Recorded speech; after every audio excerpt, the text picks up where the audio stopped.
c'est un métier super difficile. C'est un métier avec un très fort engagement. Alors là, je raisonne agriculture en général, mais là aussi, il n'y a pas le même engagement selon les types d'agriculture. Mais c'est un métier avec un très fort engagement, c'est un métier avec de très forts risques.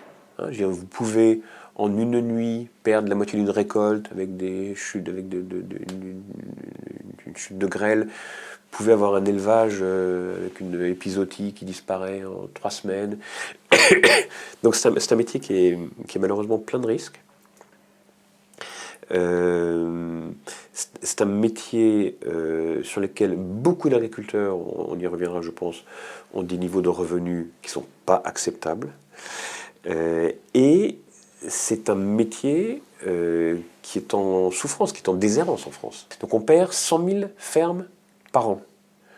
On perd plus de 200 fermes par jour. Okay, donc les jeunes, ils n'ont pas envie de reprendre la ferme de leurs parents, ou pour ceux dont les parents ne sont pas agriculteurs, d'embrasser le métier.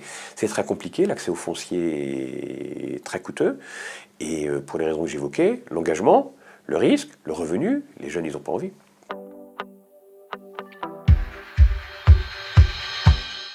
On a besoin des agriculteurs. On en a besoin pour des raisons de souveraineté alimentaire. On a besoin de produire nous-mêmes notre alimentation. Et puis on en a besoin parce qu'on a besoin que nos prairies, nos forêts, nos champs, etc. soient entretenus parce qu'ils constituent des formidables puits à carbone. Vous savez que les gaz à effet de serre sont absorbés, pour faire simple, par quart par les océans et par quart par les forêts. Et malheureusement, par moitié, ils vont dans l'atmosphère et c'est ce qui crée le réchauffement. Mais donc, le quart de nos émissions, aujourd'hui, sont absorbées, alors, moins en France et on sait que c'est en Amazonie, en Afrique centrale, en Asie du Sud-Est, qu'on a les plus gros réservoirs. Mais enfin, malgré tout, on a besoin de l'agriculture pour continuer à entretenir ces puits à carbone.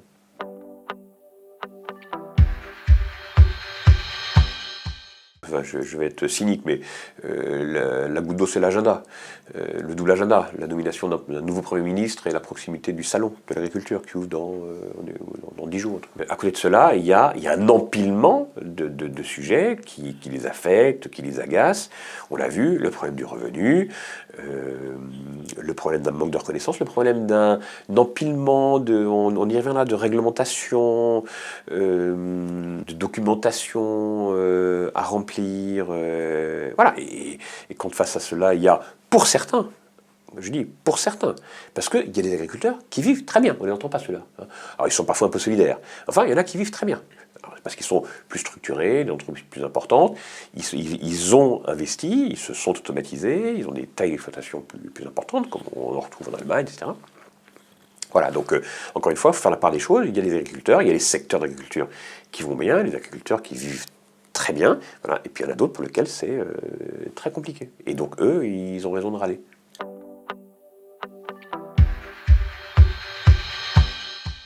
Au-delà du libre-échange, il y a un sujet qu'on entend, enfin, il y a un sujet qu'on entend beaucoup, c'est la réglementation européenne. Bon. La réglementation européenne, moi je pense qu'elle est très bonne. Et je pense qu'il faut la défendre. Et il y a une espèce de pression droitière, populiste, pour enfoncer les dispositions européennes, surtout à 5 mois d'une échéance importante, moi qui me désole. Ces directives ou ces réglementations européennes, qui ont été construites au fil de l'eau, notamment dans le cadre du Green Deal, de la dernière mandature, elles ont beaucoup de vertus. Et si on revient sur l'agriculture, il y a eu des décisions de la Commission puis du Parlement, très pertinentes, sur tout ce qui touche à la décarbonation et tout ce qui touche à la diversité, à la biodiversité et aux intrants. Même si on regrette tous, vous avez vu que le règlement, le fameux règlement REACH, hop, il bascule à la prochaine mandature parce que voilà, la commissaire, elle a préféré temporiser pour pas affoler trop de monde. Donc, ce Green Deal, il n'a pas pu aller au bout. C'est un peu désolant, mais ce qui a été fait, il ne faut surtout pas y toucher.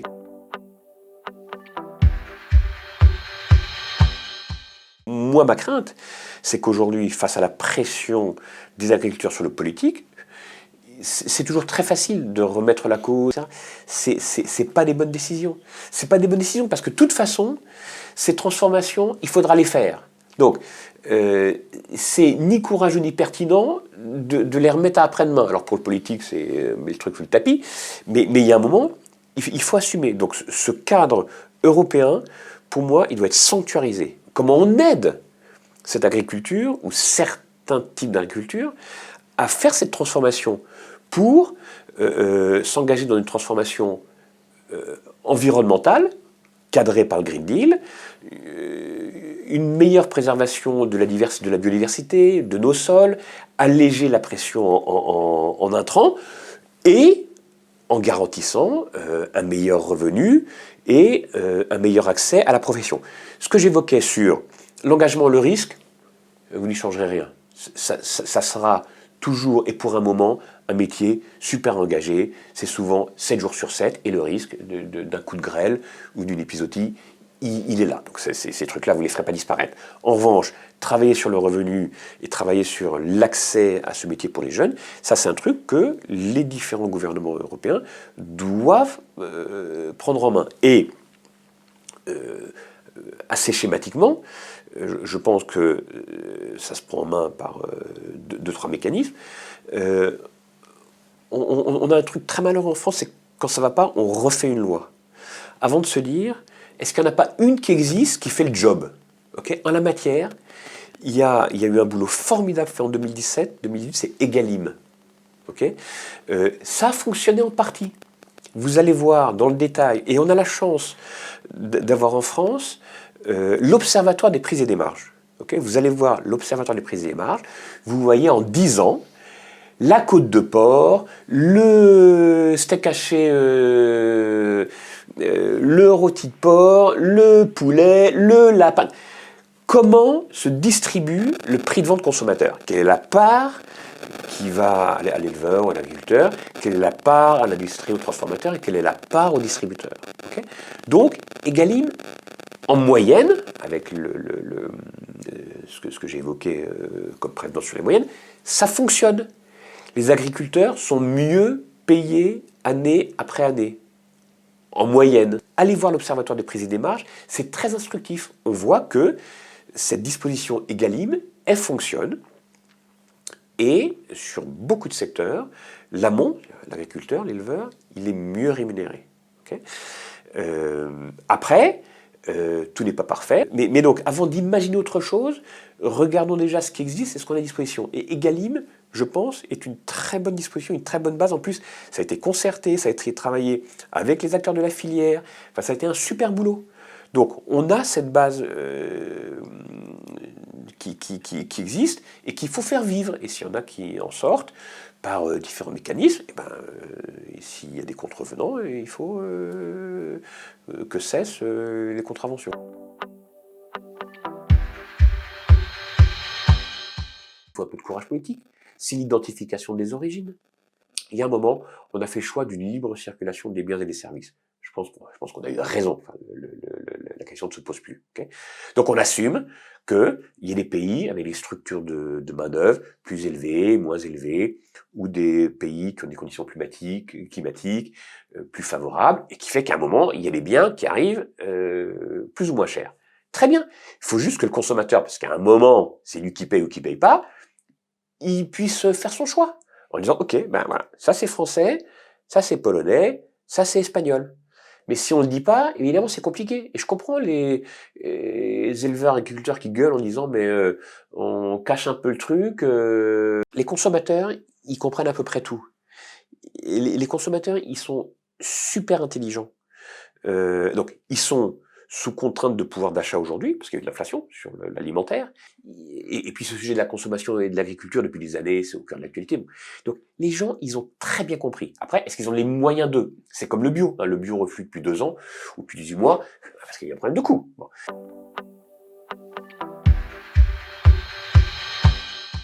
Deux autres sujets sur lesquels je pense qu'il faut préparer l'agriculture dans sa transition, puis après je reviendrai sur le sujet d'investissement et de contribution des États aux investissements. Il y a deux en matière de consommation alimentaire. Il y a plusieurs ruptures à venir, mais il y a 2 ruptures à venir dans les comportements des consommateurs qui vont affecter directement les agriculteurs. Un, c'est une transition vers des alimentations plus végétales. Okay, donc moins de protéines carnées, moins de produits laitiers, plus de végétal.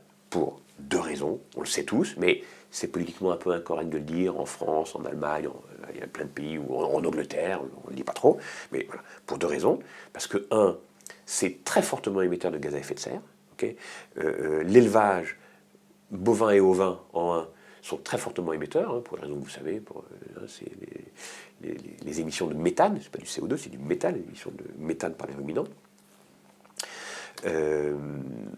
Donc, la décarbonation, enfin, l'ambition d'un net zéro à 2050, il passe par une décarbonation de notre alimentation. Vous savez que l'alimentation, c'est le second facteur d'émission carbone. Hein, en 1, le transport, en 2, l'alimentation, en 3, le logement. Bon.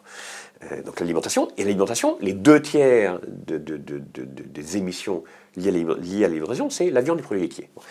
Et puis en plus, au plan de la santé publique, trop de consommation de viande n'est pas bon pour la santé. Donc de toute façon, on va vers une diminution qui va s'accélérer, on va vers une diminution de la consommation de viande. Et on encourage les consommateurs à aller vers des consommations de protéines plus végétales. Donc il faut accompagner cette transition. Et d'ailleurs, si vous regardez, parce que je vous alertais tout à l'heure sur l'analyse par les moyennes, les agriculteurs qui sont sur du végétal ou sur du fruitier gagnent infiniment mieux leur vie que les éleveurs bovins. Donc il y a un moment d'expliquer à cette fédération d'éleveurs qu'il faut tout doucement accompagner ce mouvement de consommation et évoluer vers la production de protéines végétales, c'est de tout bon sens, également au plan du revenu. Deuxièmement, on rentre à certains égards dans un monde de décroissance, y compris sur l'alimentation. On mange trop. Okay. Si on regarde les courbes par rapport à ce qu'on mangeait il y a 150 ans, on mange beaucoup plus, alors qu'il y a 150 ans, on avait des boulots plus physiques, donc on dépensait beaucoup plus de calories. On est dans un monde de consommation qui incite à consommer, voilà, avec parfois un peu d'ailleurs des conséquences que l'on sait pas très bonnes sur les sujets de gaspillage. Hein. Et donc, il va falloir s'habituer à ce que la consommation des foyers, en plus on n'est pas dans un pays avec une forte démographie, il va falloir s'habituer à ce que la consommation des foyers, elle décroisse. Okay, et on le voit d'ailleurs, hein, parce que sur les 6 premiers mois de l'année 2023, on a eu une consommation volume en baisse dans les produits grande conso. Très bien, c'était l'inflation. Okay, logique, on a des marchés très élastiques, hein, la demande au prix, c'est-à-dire que le prix augmente, la demande baisse. Okay. Et puis au sein des familles, il y a eu des arbitrages entre les marques nationales, les marques distributeurs, etc. Depuis le mois de juillet, il n'y a plus d'inflation. Mais la demande, elle continue à décroître. Donc ça veut dire quoi? C'est-à-dire qu'à un moment, même si les prix sont redevenus stables, et ils le seront vraisemblablement, je parle des produits alimentaires, hein, grande consommation, même s'ils le seront vraisemblablement en 2024, j'ai peur que la demande ne reparte pas. Donc ça veut dire qu'on est possiblement rentré dans des logiques de déconsommation. Pas massive, mais voilà, quelques points après quelques points. Voilà. C'est un mot qui fait peur, comme dit Timothée Paris, c'est un mot obus. Hein, il ne faut pas avoir peur de dire au monde agricole, il faut assumer cette transition vers plus de végétal, moins de carné, moins de laitier, et anticiper possiblement des baisses de volume sur peut-être plus de qualité, moins d'extensif.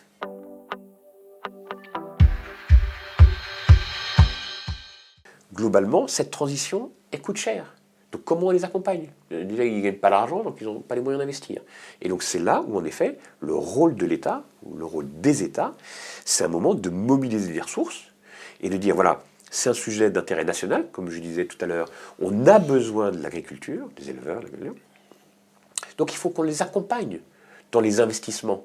Il y a un moment, c'est très malin ce qu'on fait sur les voitures électriques. Là, on a dit, en 2024, il y a 20 ou 30 000 foyers qui roulent plus de 8 000 km par an, qui n'ont pas des revenus très élevés. On va leur filer une voiture électrique à 100 balles par mois. Ben, bravo!